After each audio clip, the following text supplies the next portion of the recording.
Hello everyone, this is Lisa Andrus, Psychic Medium, and this is your weekly reading for March 9th through the 15th, 2015. And already into 2015, I feel like it's going by pretty quickly. And I have to say, because it's winter where I live right now, I'm glad that we're getting a little closer to spring into warm weather. And it's a beautiful day in Minnesota today. Above freezing is a good day for us. So this week, as you can see, I'm using the Flower Therapy Oracle cards from Doreen Virtue and Robert Reeves. This is not a deck that I use much, but I had no idea what deck I was going to use this week, and this one pointed itself at me. So as usual, I have shuffled and pre-drawn our cards, and we'll see what the week has in store. Your Monday-Tuesday card is Past Life Healing, and the flower is Forget-Me-Not. And it says, this situation has been triggered by one of your past lives. Heal the past and you bring healing into the present. What they're saying to me is that sometimes our current life fears are something that we may have had from a past life. For instance, my grandmother was telling me a story today about she went on vacation, to a warm weather place with one of her friends that there was a pool and they'd had their swimsuits, and the friend all of a sudden started to talk about her fear of water and said that she'd had an experience as a girl that made her feel that way, that she almost drowned. But I also believe that when we have that lifelong fear that we never overcome, and even sometimes when we overcome them, it could be from a past life. So the best thing that you can do is say, in this instance, for example, with the swimming or the fear of water, I cut all of my cords in all of my lives, past, present, and future, with my fear of drowning or my fear of water. And so it is. And then just confirm that it can or will be.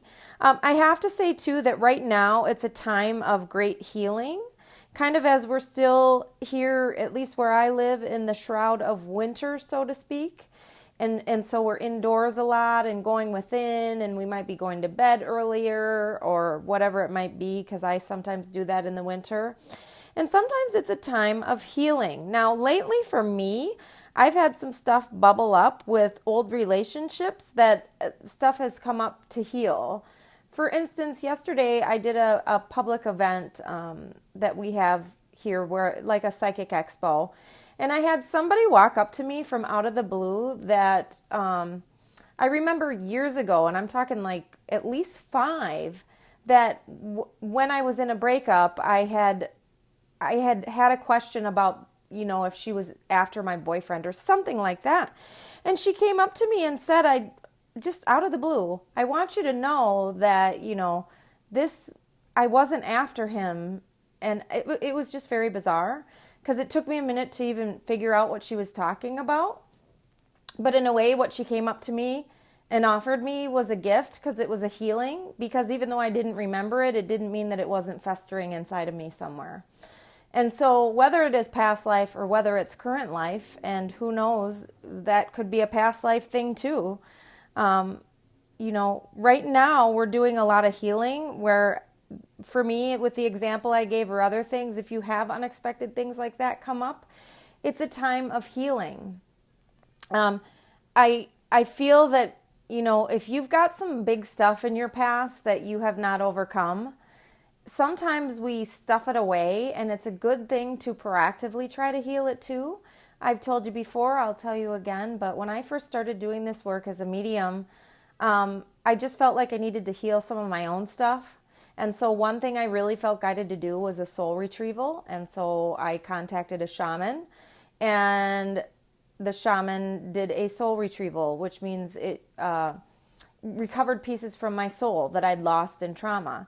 Now, that's one of many things you can do, but if you're feeling guided to do some healing and you don't know why, like acupuncture, acupressure, massage, whatever it might be, just know that it's an opportunity to heal, okay? Here's what we have for the middle of the week, and it is Stand by Your Commitment, Pink Lily. And it says, you're strong enough to keep the promise that you've made. Don't back out now. Your angels believe in you. Okay, so interestingly, because I was just talking in that past life card and this comes up now, I feel like this week's reading so far to me has something to do with romance. And I feel like the message in this is, if it is romance, is don't give up yourself or compromise your beliefs for your relationship. For instance, I have had a marriage and 2 relationships fail because of our disagreement about children. I've wanted children, and for whatever reason, the agreement in the relationships had changed, where maybe we thought we had been on the same page and then we weren't. For instance, in my last one that broke up, it was because I decided I wanted to adopt a child, and that is not for everybody. And so we had to respect each other's free will, and that's not something that he wanted and I do.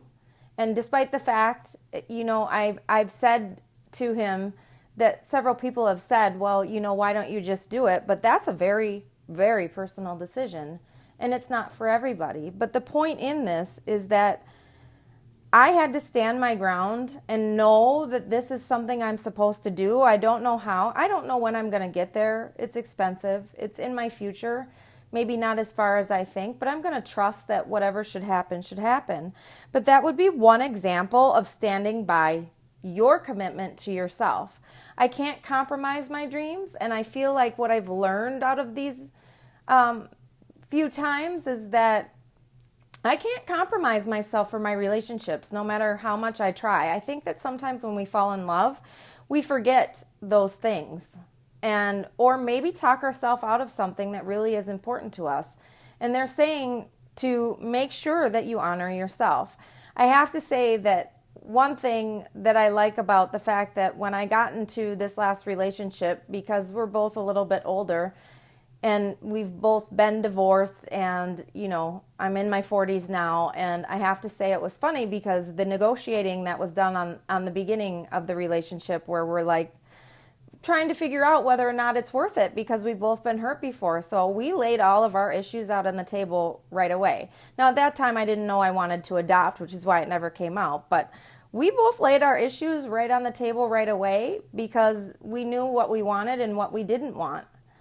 And, that would be one example of standing by your commitment. Now, if it's not romance that this is applicable to you, is it your commitment to yourself? Do you have a commitment to yourself to budget better, or to volunteer your time? Or do you have a commitment to another person that you're thinking of breaking? Now, it doesn't mean that you can't do that, but this is saying you're strong enough to keep the promise. Ooh, and I just heard weight loss. For me, recently, I've gained a few pounds, nothing terrible, but I had previously been on a weight loss program. And sometimes if I go beyond a level that I'm comfortable with, I go back on it. And that's one thing that I just did. I haven't been on the program for a while, but I decided that I have to do this, and I have to stand by my commitment to myself. Because I'm not going to feel good if I gain all that weight back. And now, for me, it was a 40-pound weight loss. I know I'm not going to gain it back overnight, but I have to stand by my commitment to myself to say that I don't want to be that way again. And so I have to commit myself that I'm going to have some healthy eating habits.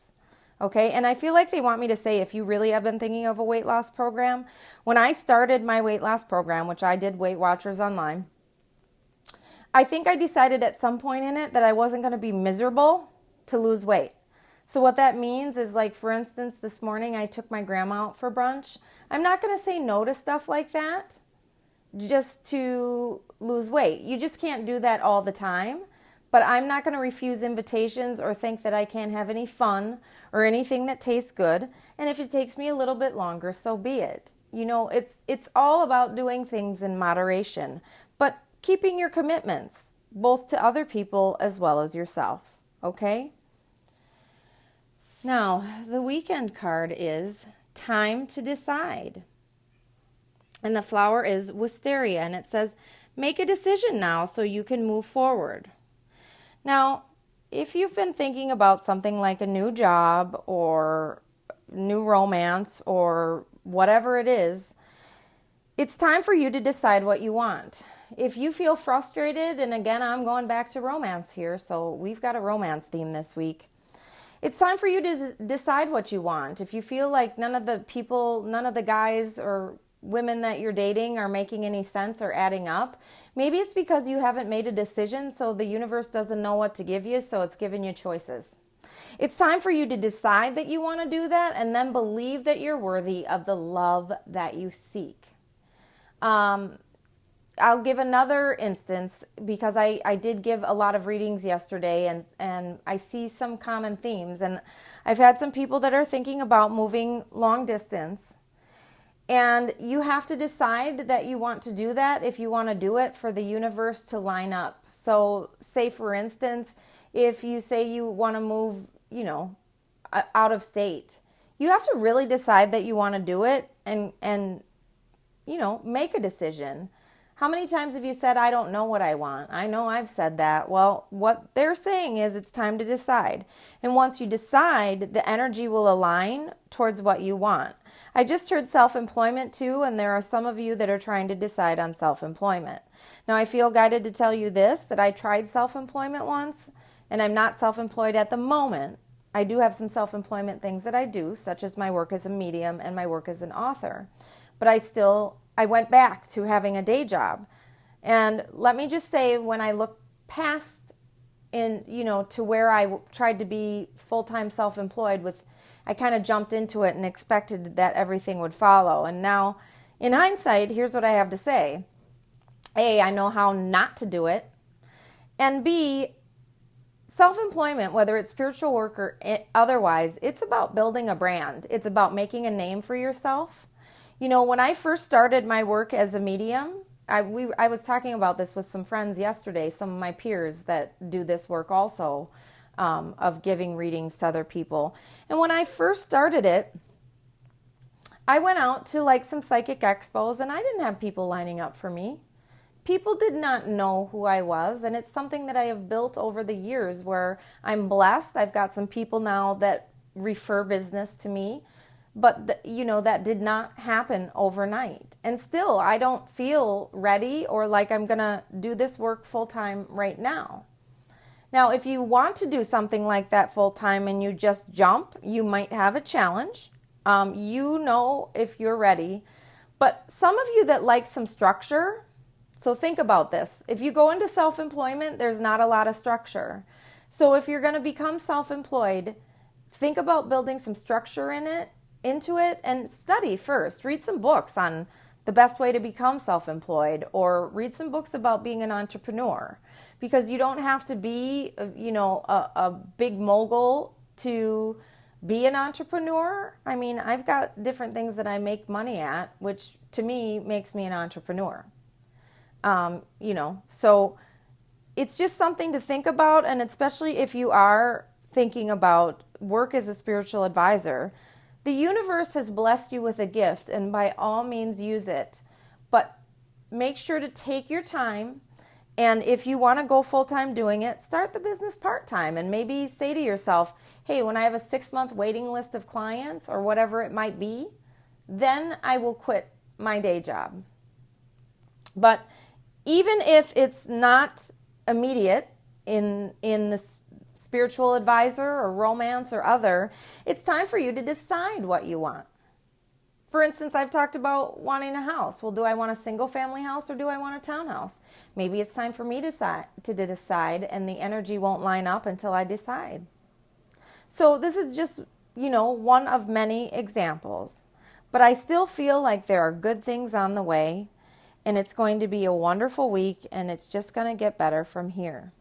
I want to thank you guys for tuning in to me, whether you are new to listening to me or you come back every week.